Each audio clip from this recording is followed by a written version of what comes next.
Hello, good morning, everybody. Let me welcome you on the next Frogeex Green Tech Talk. Today we have the one and only Lara Mehanna with us from Why Not Sustainable. Hello, Why you're everyone. laughing, Hey, Lara? Anna.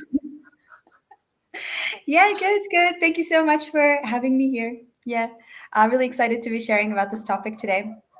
Yeah. I mean, you already mentioned it. It's a very exciting. A lot of interest is circulating around this area. We are going to talk about reducing costs. Apparently, very important for every business, and about plastics, also a quite hot topic nowadays. Mm-hmm. So we have really a great person with us to share a little bit the insights and perspectives on that, working with circularity and working with businesses, managing that or having a kind of vision to reduce, eliminate, move away from plastics. Now, Mm-hmm. before we go into a brief from Lara, and of course we also have, as usually, a Q&A session. So please, if you have comments, if you have questions, drop them in the chats, and we will come to that in the Q&A part. I will share with you a little intro on Lara's background so you kind of, know who you are listening or who you are watching, if that is okay. Yeah, So sure. so let me start with this. Lara is a visionary in the field of circular economy and regenerative business coaching, and her has expertise for almost a decade already with instructional design and strategy development. Lara has dedicated herself to transforming small and medium businesses into environmental and social assets while maintaining healthy profitability. Through her coaching, courses, and workshops, she offers valuable insights and guidance for professionals, especially SMEs, helping them achieve the following: designing waste out of the business, strategizing and implementing, sourcing circular materials, reducing plastic usage, measuring and reporting, optimizing systems and workflows, and of course, maintaining profitability in a circular business setup. Now, let me also share with you. She is the founder. Sorry, she's the founder of Why Not Sustainable Business Learning and Coaching, and she holds a degree in business creation and innovation of projects. So, with this, let me welcome Lara Mehanna here with us, also a certified instructor and expert in circular economy management, to deep dive on the hot topic of today: reducing costs and reducing plastics. Yeah, thank you so much for that introduction, Yana. That was really nice. It was Welcome. very. It kind of put everything together in a nutshell. I think I'm gonna take that. Very good. Very good. I Fair like it a enough. lot. Thanks. Yeah. So yeah, I will definitely. So we could get started, right? Okay. Absolutely. Let's All right, roll. so today I'm going to be focusing on really the idea that circular is not more expensive. So there is this misconception that is going around that circular is more expensive. Maybe we see it in our day to day. For example, if we're going to buy something that has is certified or has is more sustainable, sometimes we see that there's a price markup, but that is really not reflective of the actual situation behind the scenes, if anything, and within businesses. So of course, if we're transitioning from linear to circular, sometimes we have a big investment cost in the beginning, but that is the case with any kind of transition in business. So, and obviously, there are more reasons why sometimes circular can be more expensive, like higher labor costs, paying fair wages, right? And just better materials, right? So, this can actually happen. But what we're going to look at today really is that circular, when we approach it, for systems, really, it's not more expensive. And in fact, it can really lead to major cost reductions. So, let's get started here with this presentation. Okay. So to do that, we're going to look at statistics from different industries, and we're gonna see how circularity performs in terms of cost reductions and costs in general. I will, of course, be leaning more towards plastics, but this will also have a general information about the different, just materials more specifically, but different ways of reducing costs through circularity. So this statistic here is, or this key information, I think is used whenever you look up the subject. I think this is the first one that comes up, right? So because it's really a very big claim, or this is a result from a study. So using product case studies and economy-wide analysis. So within the EU, it is found that net material cost savings can be worth up to 630 billion US dollars per annum towards 2025, and this is within the economic activity in areas of product development, remanufacturing, and refurbishment. So remanufacturing and refurbishment are such key elements in a circular economy, and very key to really reducing the amount of material that we use. And this is where a lot of the cost savings are going to be. So how can we reuse, reduce, remanufacture, refurbish?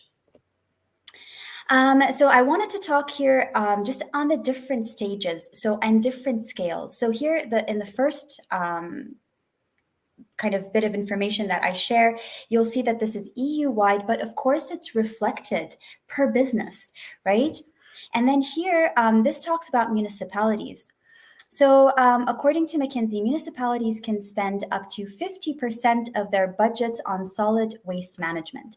So imagine if we didn't have to manage this much waste. So this is a lot of money that would be saved and can be put towards other things around cities, around towns.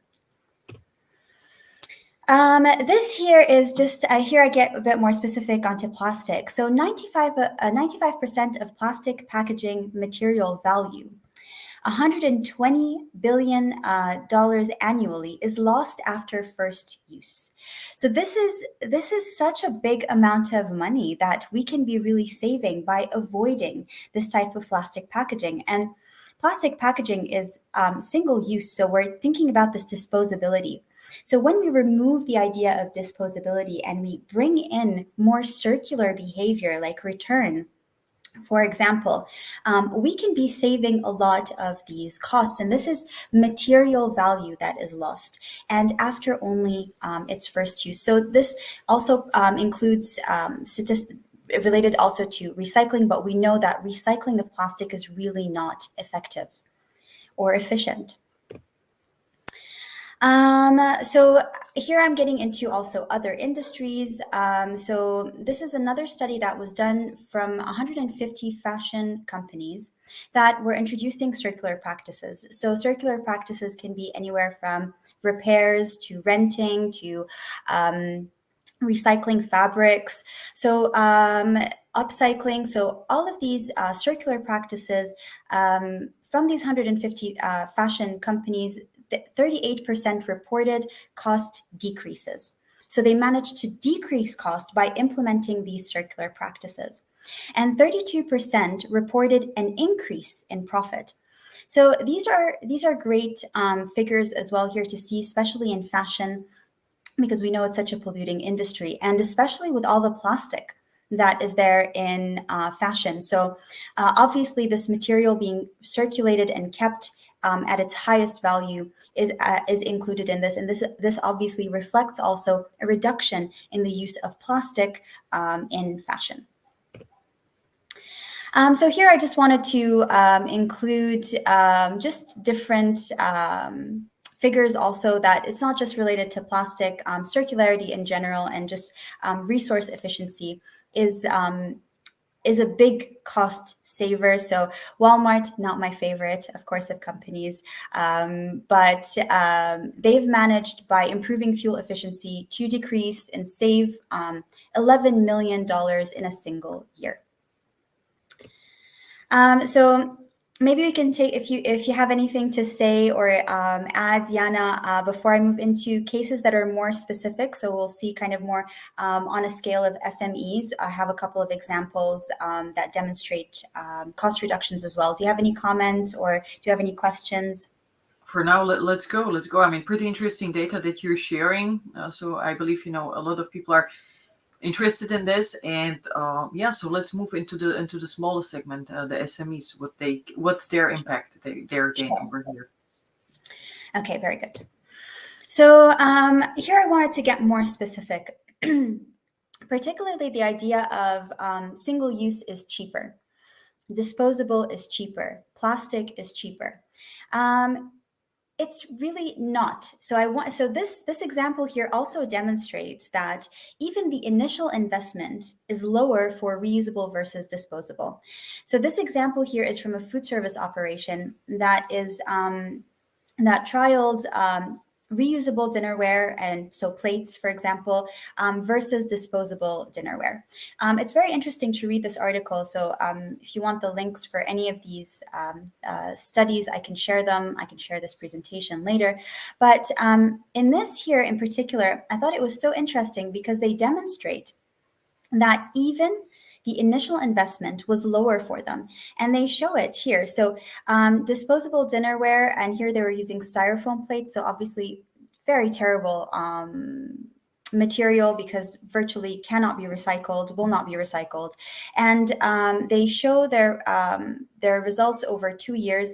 And obviously there is I mean, obviously, this is not like huge numbers, but for a small business, this is a significant decrease, right? So here they show how they've done it. The choice of plate that they've used is melamine, which is not the best choice. I wanted to point that out. I don't want to encourage the use of this material. Because it's not environmentally positive, it cannot eventually be recycled after its use. But this demonstrates that reusable is actually cheaper as an initial investment and also cheaper in the long run, has a much better environmental impact just by choosing, of course, choosing a more environmentally positive material. One of the ways also that we can choose more environmentally positive materials is, of course, reuse. So if you don't, so instead of buying this new material, maybe sourcing it from somewhere else, we can reuse, for example, these plates from somewhere else. So there are many different models that we can use, but I thought this demonstrates even initial investment is lower. So this is a study. I don't think you can see the figures here very well, but I can talk about it from the study. So this is a topic that I'm interested in a lot. So dairy. Obviously, this is an industry that's facing a lot of problems right now, and obviously they're facing problems because of how industrial practices are very harmful to the animal, produce greenhouse gases from the feed of the animals, how that's taking up a lot of farming space and is negative. So there are so many things, obviously animal rights and animal caring for animal welfare. So all of these are situations that are happening related to the dairy industry. And also, we can talk about the packaging, which is also something that's so essential. So packaging for milk on our shelves is usually single use, it's plastic or the Tetra Pak. So this study demonstrates that when you're thinking about packaging facilities and the actual facilities of processing milk, single-use package shows to consistently be more expensive. So the study, I have it here. So if you read it, you'll see that they have a very clear comparison of the setting up of a facility, comparing the different ways. So they have UHT, they have plastic, they have glass, they have cans, and they have vending machines. And here, which I thought was excellent, is the one that used the least materials and what from a first look is the most circular practice. Really, it was the most cost effective. So using less material really can very clearly be translated to less cost.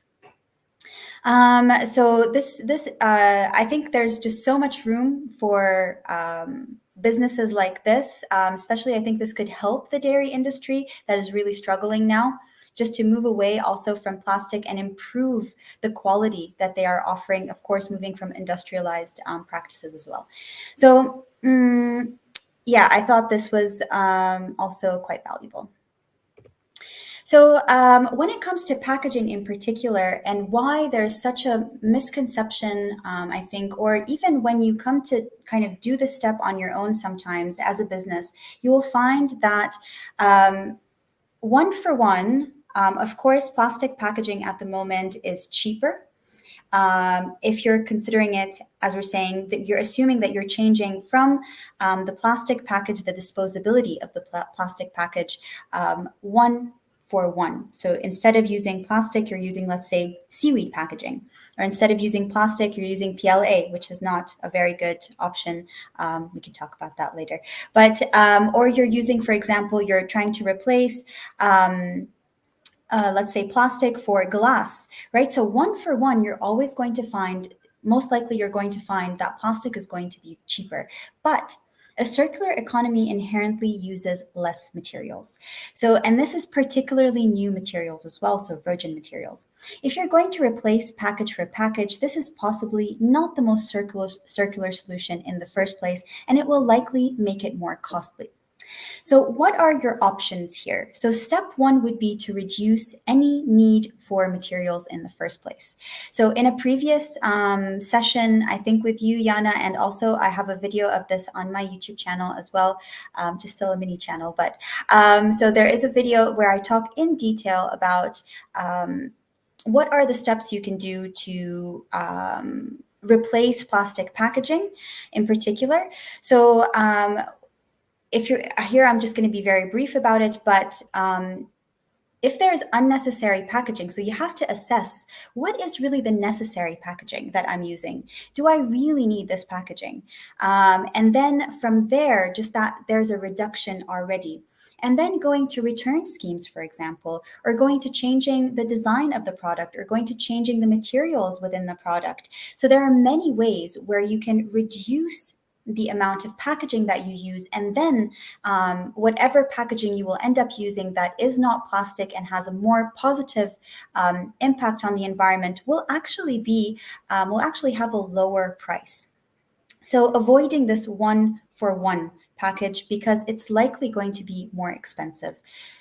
Finding solutions to dramatically and significantly decrease the amount of packaging that we need and use will make this more cost effective. And in fact, it's likely that you will be really saving on cost here.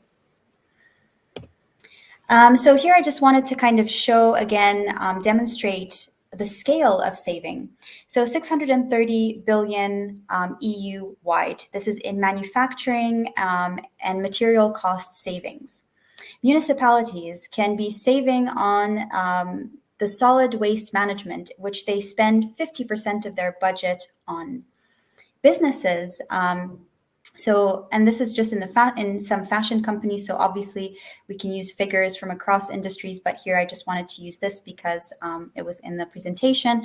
So 38% reported cost decreases from moving to more circular practices, which obviously mean reduction in the use of materials, and in that it includes plastic. And then customers. So customers, I didn't mention it exactly here, but I will mention it briefly. So there's a study that's being done on washing machines and basically on durable consumer goods, on how shifting to more circular practices can actually decrease costs for everyone involved. And when they did the study on washing machines, it showed that the consumer, or the customer, saved an average yearly saving of almost 30% of the current washing costs. So this here also maybe not particularly related to plastic, but obviously something that is significant from circular practices. And I will get to plastics in particular, though I don't have a figure statistic here. I can say from my personal experience, though my motive was never to decrease costs, my motive was to really avoid using plastics because of their environmental impact. But I can say from my experience that cutting down on using plastic items has decreased my spending habits drastically. Because I'll give an example. So here, if you've seen the campaign that we have at Why Not Sustainable, which is year round, so you can participate now if you want. You can see 15 items that I share that if you decrease in your day-to-day, you can significantly reduce your impact from using plastic. So I'll give an example when it comes to cosmetics. So I think possibly before I made this change, I spent a lot on lotions, on shampoo bottles and conditioners, and just a whole lot of things that we use for personal care and appearance. Um, just by reducing the amount that I use, I think I save compared to before, a large amounts of money. So this is on a personal level. Also think about clothing. If you buy less clothing, you're saving money. You're not spending more money. In this, I'm obviously talking about this very briefly, but I have a detailed breakdown of which ones of these practices decrease your cost also per person individually, not by reducing quality of the things that you do day to day. It is just reducing plastic and replacing this plastic by something that has a higher quality usually, but also just because of the frequency of how much you're buying things and the quantity of how much you're buying things, the quality here goes versus quantity. So you're having higher quality versus low quality and large amounts of things that you buy. So if you want to explore this on a personal level, also you can. And of course, when you change this on a personal level as well, you help businesses because you're buying from businesses that are not using plastic. So I want to be sharing a lot more detailed studies and statistics and metrics on businesses in particular that are eliminating plastic. And these are businesses that I'm currently working with. So, but we don't have the metrics yet over a significant amount of time to really demonstrate the cost reduction. So the individual projects that I want to share very soon are projected to significantly cut down on costs by eliminating and replacing plastics from their business operations. So if you're interested in this topic, definitely stay tuned. And I'm really looking forward to sharing these results as soon as they are ready. So yeah, there are many ways to collaborate on these projects with me or on this topic with me. So you can join us in the campaign.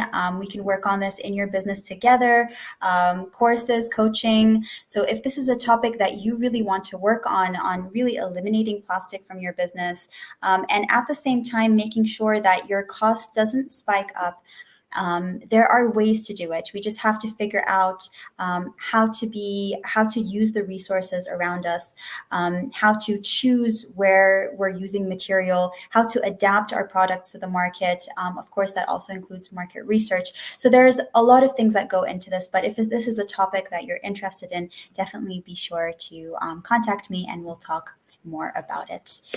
Otherwise, that's my presentation for now. So if we have any questions or any comments, I'm open for that. Amazing, like standing ovation now. Thank you so much, Lara, for, I mean, it was really a great, a very thought-provoking flood of information that you shared with us. So allow me please some questions to that. Really also pretty much appreciate the factor which you highlighted in terms of replacing one-to-one, replacing the package for another package type. So I found it very insightful what you mentioned to kind of go for the aspire to go for the systemic change. So really rethink it first if you need it at all. What would be the kind of materials that would be suitable? What are the schemes, the business model that would support that for having that and making it viable for your business? And reconsider eventually the design if that is the outcome or the implication that you will come to realize that you have a problem over there, which is based in the product design. So super, super exciting. Definitely, you hear and read a lot about, the pros and cons of plastics, and we kind of love the material. It really helped us on the way, but it's also so much side effects that we have with that we kind of need to figure out a way out of the vicious cycle. And I Yes. believe your approach is definitely on spot there. So super, pretty excited about that. Thank you. And also looking forward to apparently share more on the outcomes. This is why we have the featured projects, the case studies that we share also with the audience, where people can see what is the impact of a certain action working with a certain partner, that they see. You mentioned so many numbers in the session today, and when we talk about money, about cost, it's the numbers that count. So it's Yeah. for every business. We need to also stay real, and we hear more and more also the regulation coming in now with July 2024 hitting in the first binding targets for the first CSRD reporting, where the banks, the insurance companies need to get ready, and we expect a spillover effect over the other segments as well. Of So course. we are kind of, now it's the time to get ready for this, prepare, still take the time. So I mean, your sessions are pretty valuable. And Thank you. also, if you can comment with the link to your session, to your YouTube channel in Oh the yeah, of section, so course. people can leverage the session that you mentioned, that would be amazing. Of course. Now, a Will lot do. of like a summary, but I truly have a question, which is Yes. you mentioned several materials, and also the comparison. I believe you've kind of based it on a cost benefit analysis of the material that you use, or help your clients with. Mm-hmm. Um, how do you look for alternative materials? Do you have special sites that you would recommend us to? I mean, we had like recently a little talk about material libraries. Is it also maybe connected to that? What would you recommend to the audience over here?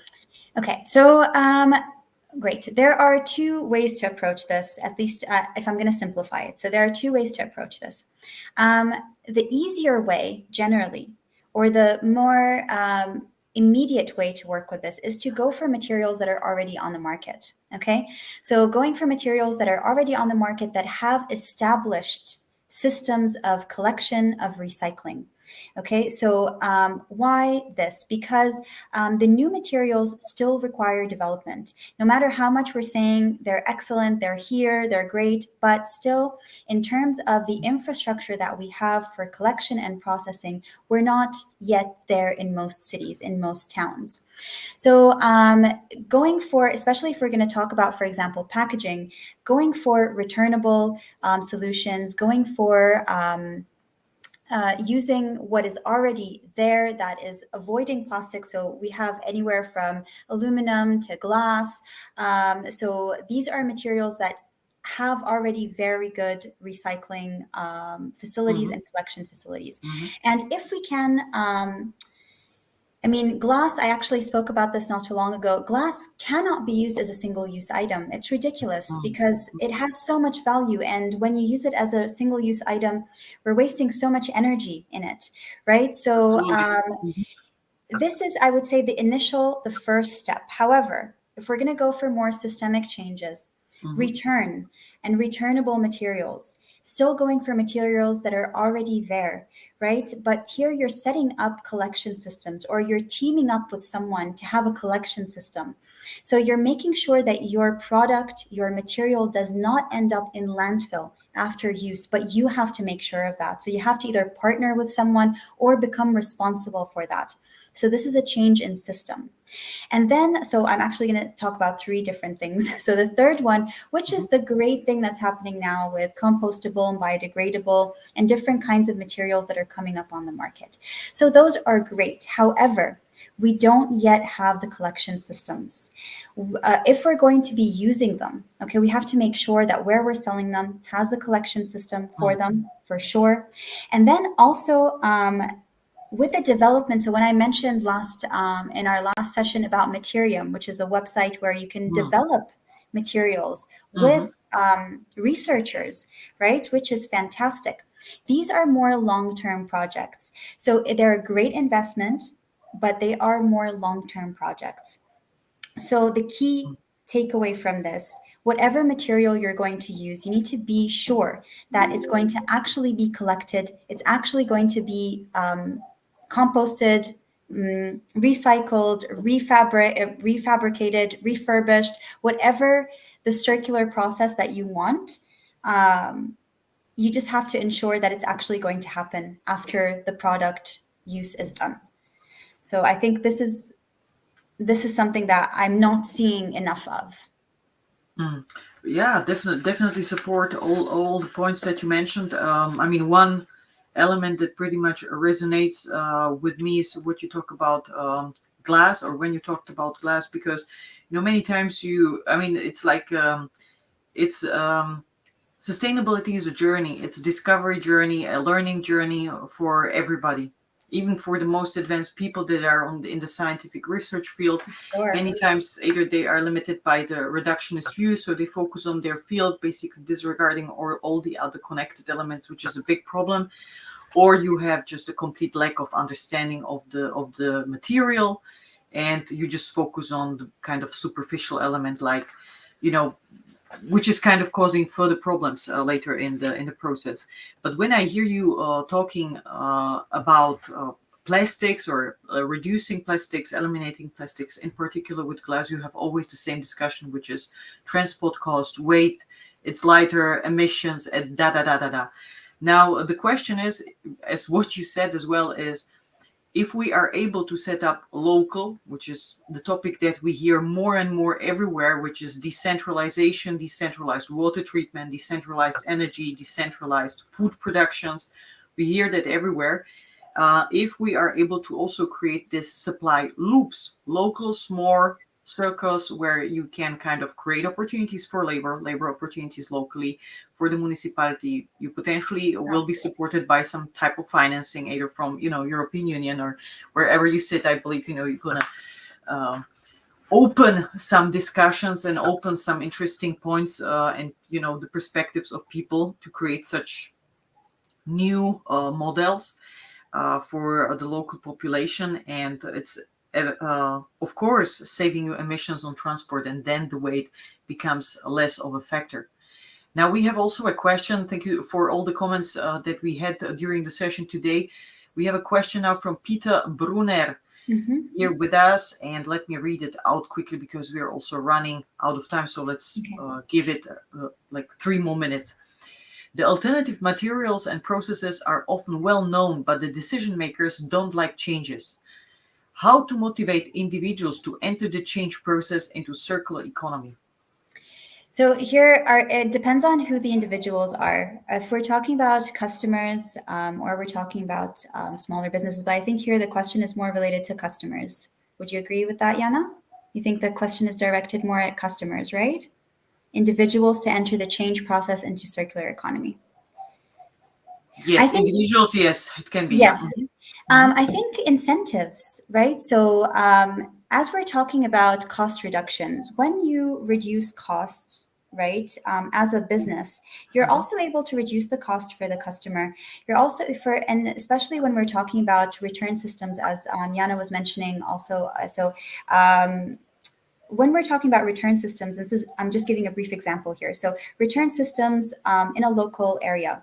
So this is an extra effort, let's say, a small extra effort on the part of the customer. But if we give them a price reduction incentive, which we're actually going to have, then this will likely encourage them to Mhm. actually do it. So we have to find incentives. There are people that are very ready to jump on this.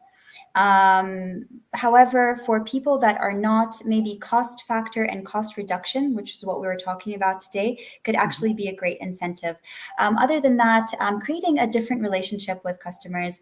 So, engaging them in the process that you're doing, engaging them in how your product is good and beneficial to the environment. So Mhm. that changes the relationship between you and the individual.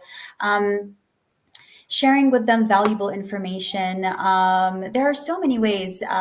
Competitions. There are many ways to get people motivated to take part in what you're doing and to join a more circular practices that your business is offering. So. What else would I say about individuals? I mean, there are many campaigns. There are many, yeah, I work on this regularly on a daily basis, with the campaign, for example. So, yeah, getting them involved and giving them incentives for sure. Agree, agree. I hope this was a good enough answer, but it's Yeah, related to cost reduction today. So that's the one I think I will relate it to the most.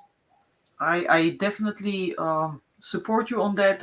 And what we see is basically we have like several elements. We had also a few more comments on the chat. So coming from Peter again, no procedures are much more effective customer decisions. Now, Peter, if you would like to kind of detail that out, that would be amazing. And Hmm, Sunil is commenting also that there are new materials like banana fiber, of arecalypts, course. etc. So, yeah, pineapple leather. You have all this type of stuff, and we're really eager to hear about that, and to explore that. It's potentially also more known in the other regions, so it's also a waste product that you can convert into something useful, Of and course. eventually, for the fashion industry, maybe besides the systemic change of approach in terms of all the collections that are being issued, is eventually also interesting as a material for sure. Of Now, what course. I would like to add is just what we see as well as, and you can observe it already with the EVs, despite the thing that it's um, also not an easy topic. You have all the production processes, you have all the resources that you need, the working conditions. I mean, it's not an easy straight line like, yes, EVs will save us.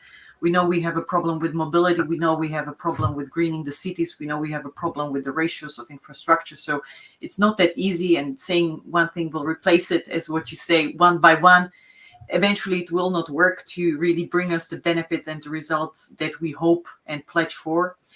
But what we see in this segment, same as with solar, actually, is the kind of two factors that hit in, which is also going into your direction. So it has to have a practical cost implication.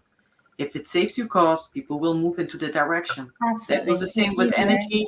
We have the same now with electric cars. It's more subsidized, it's more supported. There are other tax benefits and what you have.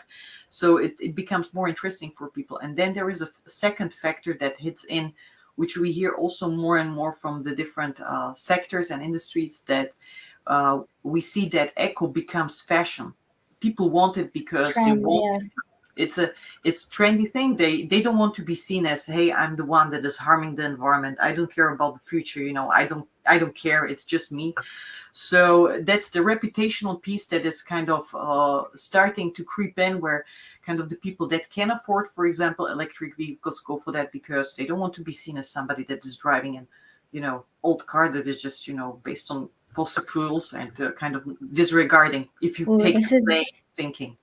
this is a very interesting topic, So Yana. it's a So very yeah, interesting move yeah, that we observe over here. And yeah, let's see. And, there will be also the aspiration, of course, you hear it in architecture as well, that we have all these status symbols, as, all the amazing buildings. I mean, we have certain regions that are kind of really going for that, showing what they can do with the yeah. technology and, in extreme conditions. And the question is, I mean, if this is a status symbol that should be the right status symbol, or what's the status symbol in the ecological age?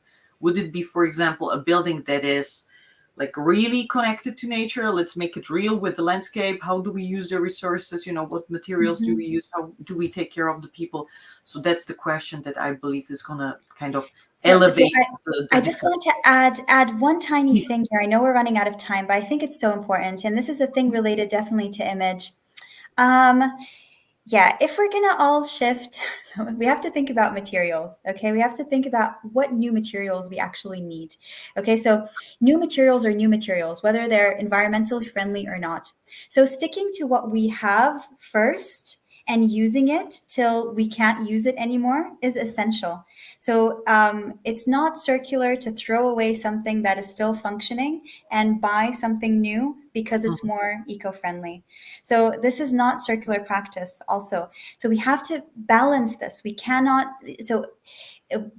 afford to make these giant changes that way. I think we need to use what we have really, mhm. really well. Yeah. And of course, new practices where that are in fact using materials that are already in the economy and transforming them into these new products are great. But just being careful with how we approach material, that the best thing to do is to not process it again or not do anything with it if it doesn't need it, right? So I think this is also the idea of I need more, I need to buy more, I need to have more can have a bit of an implication. This is a whole other topic, a whole large topic, but yeah, I just wanted to mention that. A wonderful point, and I think a perfect conclusion towards the end.